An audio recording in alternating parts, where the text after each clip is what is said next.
Hola, ¿qué tal? Agradezco la invitación y la oportunidad que me han dado los compañeros de Jóvenes Haciendo Historia y el día de hoy tomaremos estos temas aquí en el Ágora de Tlatelolco. Mi nombre es Óscar Vázquez Muñoz y a continuación tenemos a Miguel Ángel Pérez, Partido de Morena. Gabriela Villanueva, Partido del Trabajo, tenemos también a Madaí Bautista del Partido de Morena. y a Uciel Medina. Encuentro social. Bueno, como hemos visto en la situación actual, México es un país que a lo largo de la historia ha tenido diferentes luchas democráticas y ha pasado por diferentes procesos políticos.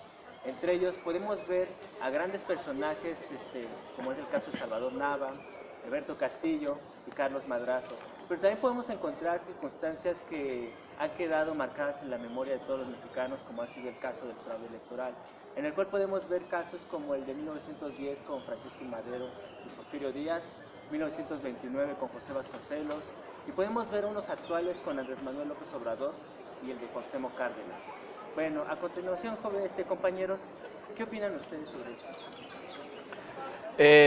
Bueno, creo que ya que mencionas el tema de los fraudes y abordando un poco la historia de México, creo que tenemos una historia democrática inconclusa, donde el sistema político ha operado más bien a través de válvulas de escape, cuando los conflictos sociales empiezan a escalar, cuando las demandas sociales empiezan a ya perturbar a la clase gobernante, pero no ha sido de apertura total hacia las demandas de la ciudadanía.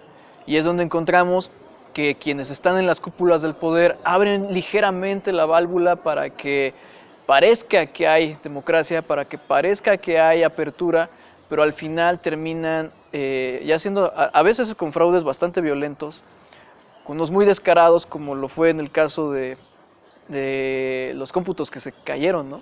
Se caen el caso de los del 88. La caída del sistema. Y casos como el haya sido como haya sido, ¿no? O la compra de votos, que son episodios que han marcado y han herido la democracia mexicana. Bueno, y hablar de fraudes electorales en México también refleja un sistema político corrupto, ¿no? Que precisamente tiene todos estos mecanismos, ¿no?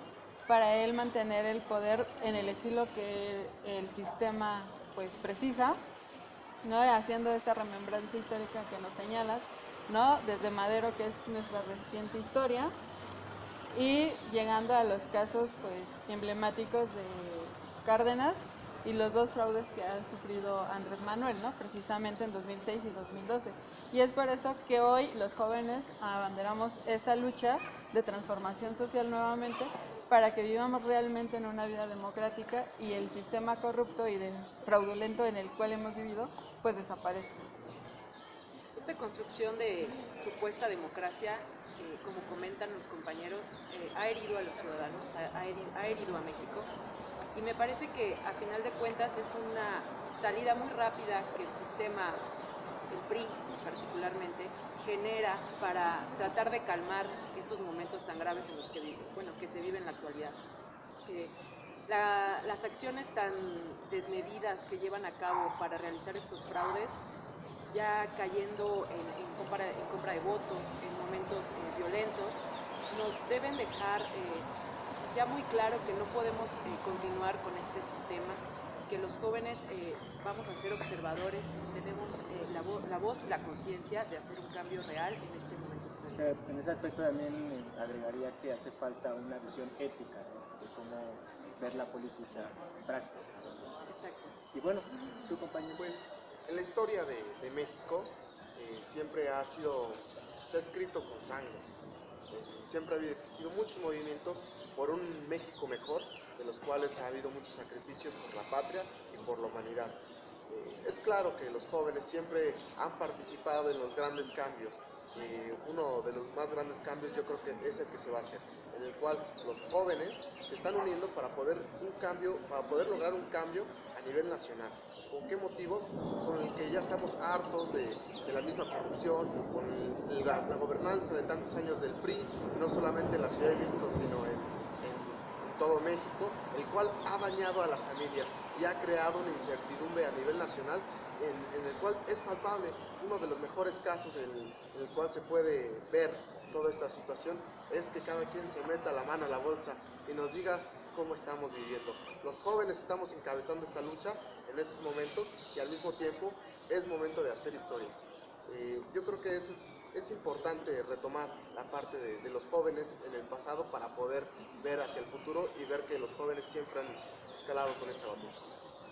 Bueno, en este aspecto, pues en lo personal yo consideraría que hace falta una conciencia o una toma racional de mirar toda esta historia política, tomar conciencia del proceso democrático y el costo que ha tenido así como la situación de los fraudes electorales, ¿no? Y yo creo que, bueno, en lo particular, hacer una toma de conciencia nos puede llevar a una responsabilidad importante que tenemos a los jóvenes.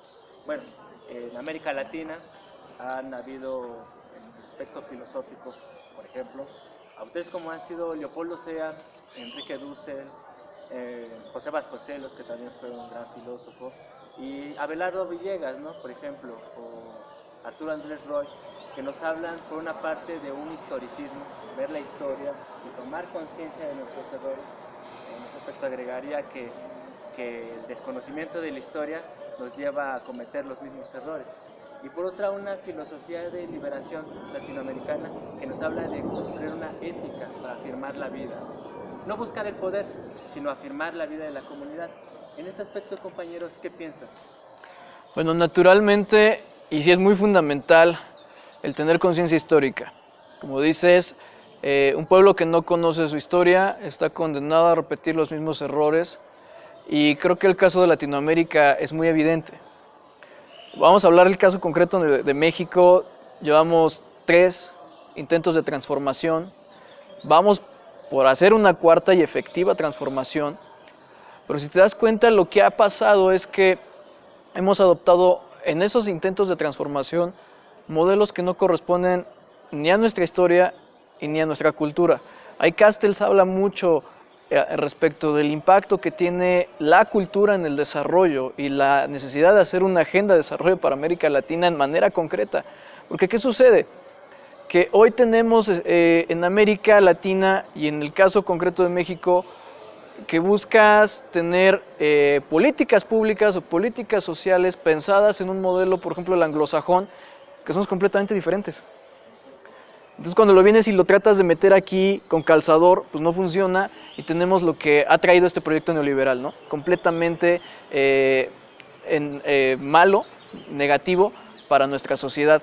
Y bueno, cuando tenemos una conciencia histórica, cuando recordamos de dónde venimos y dónde estamos parados hoy, lo que tenemos que hacer es rescatar esa base, esa esencia histórica, la esencia cultural, y tratar de, a partir de ahí, de volver a construir para poder tener una verdadera identidad.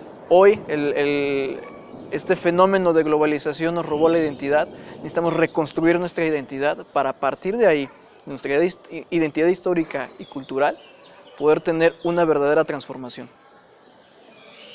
Bueno, es que basándonos precisamente en el historicismo latinoamericano, lo que tendríamos sería vernos en nuestros propios espejos, ¿no? Retomar nuestra historia y precisamente tomar referentes que ya hemos vivido. Por ejemplo, un caso de esto es el Movimiento 132, ¿no? Que logró tener una oposición juvenil, ¿no? Donde aglutinó distintas visiones de cómo hacer política, pero tenía algo en esencia, ¿no? Que era reunir y demostrar un rechazo, sobre todo a un candidato, pero también a un sistema político, ¿no?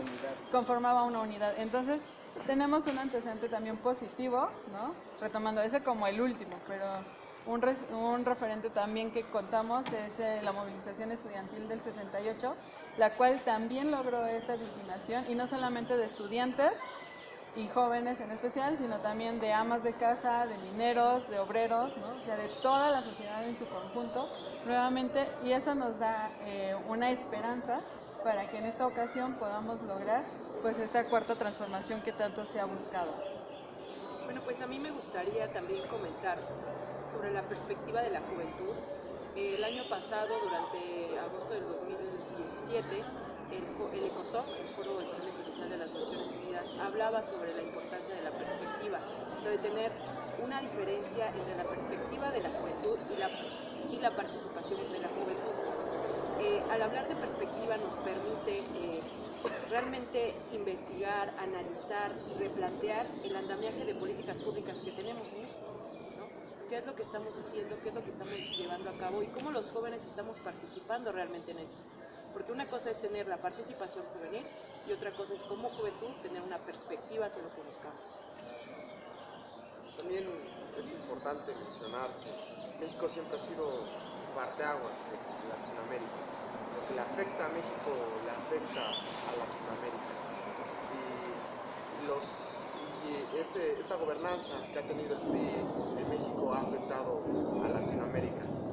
Siempre ha existido una buena conexión con México y Latinoamérica.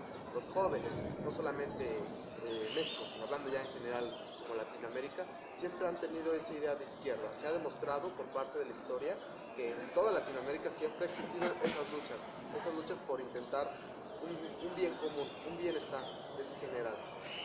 México en estos momentos y en años pasados se pudo ver, fue muy claro las últimas elecciones que han sido violentadas, han sido robadas y con todo el descaro, bien lo comentaban los compañeros, sobre se cae el sistema, embarazan las urnas y todo esto, además con una cuestión nefasta, violenta en todos lados, sin importarles lo que vaya a pasar. Pero al mismo tiempo, ese tipo de acciones ha encabezado el despertar de una sociedad, ha encabezado también el despertar de jóvenes para poder cambiarlo. Jóvenes siendo pues, ya historia, tomando las riendas del asunto, que siempre ese tipo de actitudes siempre ha provocado o ha dinamitado los grandes movimientos sociales. Bueno, y ahora para terminar, pues la gran reflexión sería cuál es el papel que los jóvenes tenemos en este 2018, ¿no? Bueno, desde el aspecto filosófico podría decir que una filosofía que no es práctica no es una auténtica filosofía, pero es algo que podemos ver en todas las disciplinas, como en la ciencia política, la política práctica, la participación de todos los ciudadanos en este proceso democrático. En este caso, ¿qué propuestas tienen o qué ideas tienen para llevar todo esto a una práctica y transformar o cambiar las situaciones en las que nos encontramos? Bueno, primero que nada me gustaría citar a Salvador Allende, ¿no? Que ser joven y no ser revolucionario es una contradicción hasta biológica. Y lo que tenemos primero que nada motivar a la juventud, hay muchos que ya están activos, pero hay también muchos jóvenes que no están del todo inmiscuidos en esta dinámica de querer cambiar las cosas. Es muy importante en esta coyuntura de 2018 porque se cumplen 50 años de aquella movilización donde, bueno, los estudiantes fueron como el foco de atención y justo aquí en Tlatelolco llega una culminación ese movimiento bastante trágica. Yo puedo presumir ser hijo de uno de los estudiantes que estuvieron ahí en Tlatelolco y me heredó justamente esa chispa, ese fervor de hacer algo a favor de la justicia. Y es algo que a veces platicas entre la juventud y como que a veces sí, como que a veces no cuaja esta visión de justicia. Pero también es muy importante, a 50 años de ese evento, a 6 años de la movilización de 132, muy reciente, ¿no? Lo que pasó con los amigos del Politécnico, que necesitamos también tener metas muy claras, porque a veces solo nos concentramos en la movilización, en decir en qué no estamos de acuerdo, pero a veces nos falta también el poder aterrizar ideas, y para eso también es muy importante las experiencias de los que nos han precedido. No podemos pensar solamente en que somos jóvenes y vamos a cambiar si no tenemos una interacción con las generaciones que nos han precedido. Necesitamos de la sabiduría de ellos, de las experiencias de ellos y de todo el ímpetu que traemos. Entonces es importante poder aterrizar en esa cuestión, esas ideas. Y bueno, me gustaría cerrar haciendo la invitación a todos los jóvenes a que si pudimos tomar el espacio público el 19 de septiembre para poder rescatar vidas dentro de los escombros, que no abandonemos esa dinámica, que rescatemos a nuestro país de entre los escombros de la corrupción.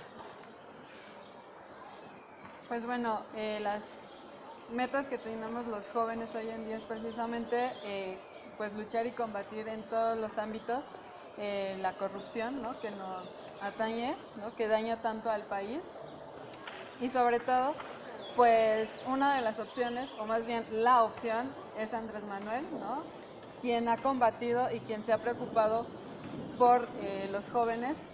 Y ejemplo de eso ha sido pues la creación de 2 instituciones educativas aquí en la Ciudad de México, ¿no?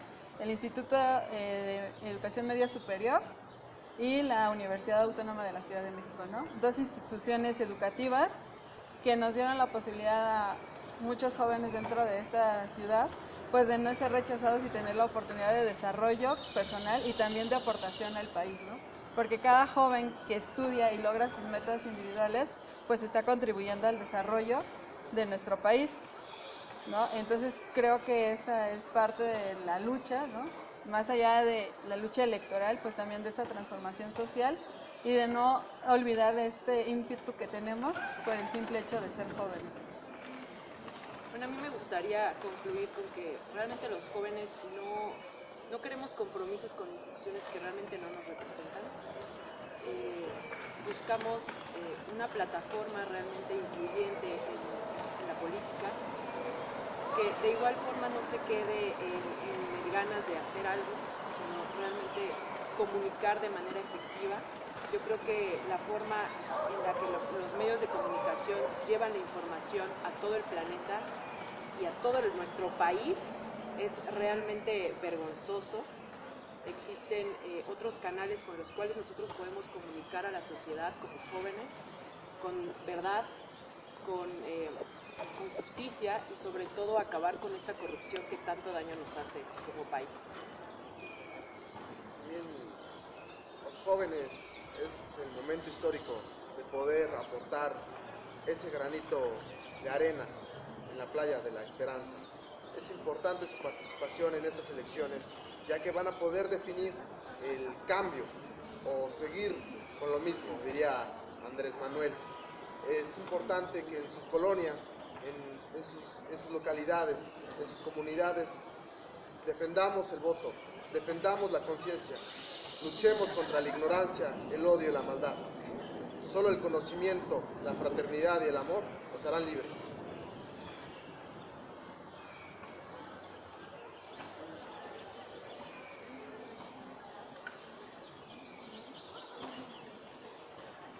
Bueno, pues esto fue todo y muchas gracias.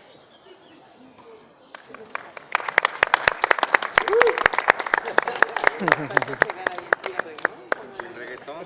Las calles de la esperanza no son las calles de Marcelo, ¿verdad? Yo esperaba que pusieran la música de reggaetón. Nada más la